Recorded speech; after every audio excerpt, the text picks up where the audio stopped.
Bienvenue sur le podcast des Montessori 7, Montessori à la maison. Je suis Anne-Laure Schneider, formatrice Montessori et maman de 5 enfants instruits en famille.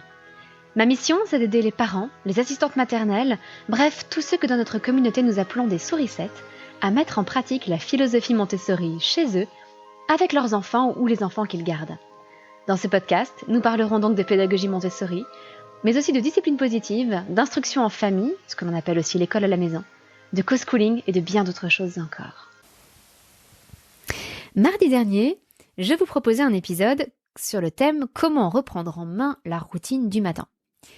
Et depuis mardi, déjà avant-hier et hier, je vous ai proposé des petits épisodes remplis d'astuces concrètes et faciles à mettre en place pour aider votre enfant d'abord à s'habiller et à se préparer le matin, puis à prendre son petit déjeuner de façon efficace. Et aujourd'hui, je vous propose à nouveau 3 astuces pour partir plus vite le matin. Je pense qu'on sait tous ce que c'est. Il est l'heure de partir et il faut rappeler à l'un des enfants d'aller mettre un pull parce que oui, il fait quand même moins 2 degrés dehors. Il faut retirer les chaussures du deuxième parce qu'elles sont sur le mauvais pied. Et puis il faut aider le petit dernier à enfiler son manteau parce qu'il a fait des tours. Et donc même s'il a les bras dans les manches, en fait le manteau ne le couvre plus du tout. Et puis on réussit à partir et on revient en catastrophe 5 minutes plus tard parce qu'on a oublié le sac de judo. Alors pour sortir de ce chaos de chaque matin, rassurez-vous, il existe des solutions simples qui vont vous aider à vivre des matinées un petit peu plus paisibles et reposantes.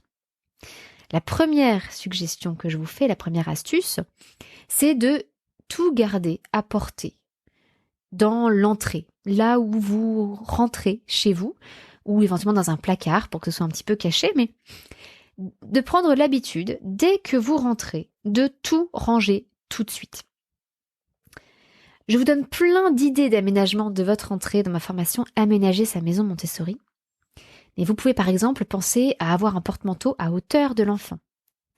Ou bien sur un perroquet, vous savez, ces grands porte-manteaux posés sur le sol, donc de s'assurer qu'il y a au moins un crochet qui soit à la hauteur de l'enfant, ou d'accrocher tout simplement des gros boutons de porte, des gros porte-manteaux qui s'accrochent au mur, là encore à la hauteur de l'enfant. Vous pouvez aussi prévoir un endroit spécifique pour ranger les chaussures, etc. Et ce qui est important, c'est d'en faire une habitude. On rentre, on pose ses affaires à cet endroit-là et nulle part ailleurs. Ça vous évite d'aller chercher la paire de chaussures de l'un sous les coussins du canapé et le manteau de l'autre sous sa couverture. Un endroit pour chaque chose et chaque chose à sa place. Enfin, une place pour chaque chose plutôt et chaque chose à sa place. C'est comme ça qu'on dit généralement ce petit proverbe.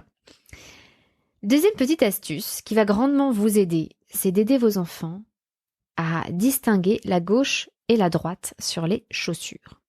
Ça vous évitera d'avoir sans arrêt à changer les chaussures de pied. Parce qu'on pourrait croire qu'ils ont une chance sur 2 de se tromper, et que donc un jour sur 2, ça devrait quand même tomber sur le bon pied. Mais je ne sais pas pourquoi, j'ai l'impression que 9 jours sur 10, les enfants se trompent. Donc c'est comme s'ils faisaient exprès de se tromper et de mettre les chaussures sur le mauvais pied.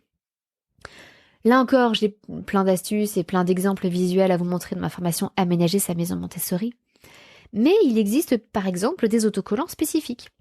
Un avec un pied gauche, un autre avec un pied droit, et puis avec des couleurs différentes, qu'on va fixer à l'intérieur de la chaussure. Alors je vous parle d'autocollants spécifiques parce que ce sont des autocollants qui tiennent vraiment très bien. J'en ai beaucoup utilisé de la marque Akies. Je vous mettrai le lien dans les notes de cet épisode.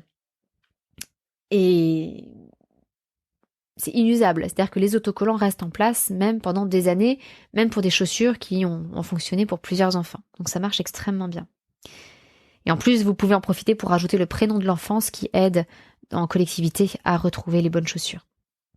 Une autre possibilité, c'est de couper un autocollant simple en 2 parties qu'on va mettre à l'intérieur de la chaussure ou sur le côté de la chaussure.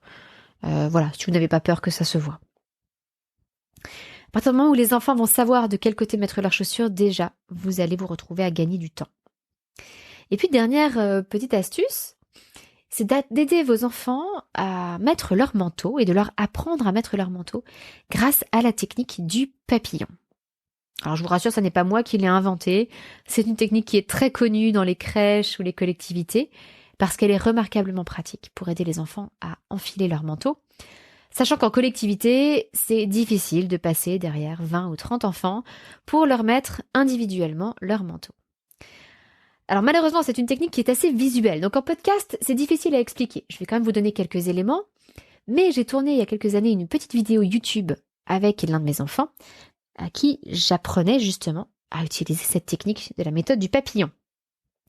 Donc je vous renvoie vers la vidéo YouTube, le lien est dans les notes de cet épisode. Ce sera un petit peu plus visuel pour vous. Mais pour vous donner une idée de ce à quoi ça ressemble, c'est qu'on prend le manteau, on le met par terre, on le tient par les épaules et on l'étale par terre avec les épaules. Il y a plusieurs façons de le faire. On peut mettre avec les épaules près de nous. Si jamais l'enfant spontanément l'étale dans l'autre sens, on va faire le tour pour venir se mettre du côté des épaules. On enfile les bras dans les manches, avec le manteau qui est toujours au sol, et puis on se redresse et on fait passer le manteau au-dessus de sa tête, tout en continuant à enfoncer les bras dans les manches. Et si tout va bien, on se retrouve avec le manteau sur le dos. Il n'y a plus qu'à remonter la fermeture éclair ou fermer les boutons.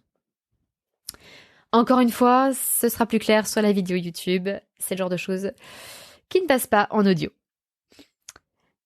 Alors toutes ces idées, vous pouvez évidemment les retrouver dans ma formation Aménager sa maison Montessori.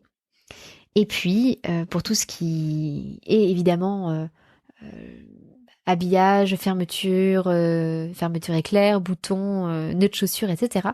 Évidemment, je vous renvoie aux activités de vie pratique Montessori qui se trouvent dans ma formation du même nom, ma formation en ligne Vie pratique Montessori. Donc je vous récapitule ces 3 petites astuces. Premièrement, de tout garder à portée dans l'entrée et de prendre l'habitude chaque fois qu'on rentre de ranger le manteau, les chaussures, les sacs d'activité toujours au même endroit. Deuxième étape, apprendre à distinguer la gauche et la droite sur les chaussures. Et troisième étape, apprendre à vos enfants à mettre leur manteau grâce à la technique du papillon.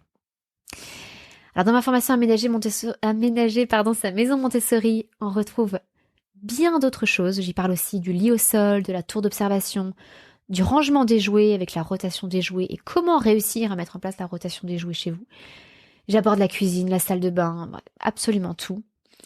Et c'est une mine d'informations qui peut vraiment révolutionner votre quotidien, je n'ai pas peur de le dire.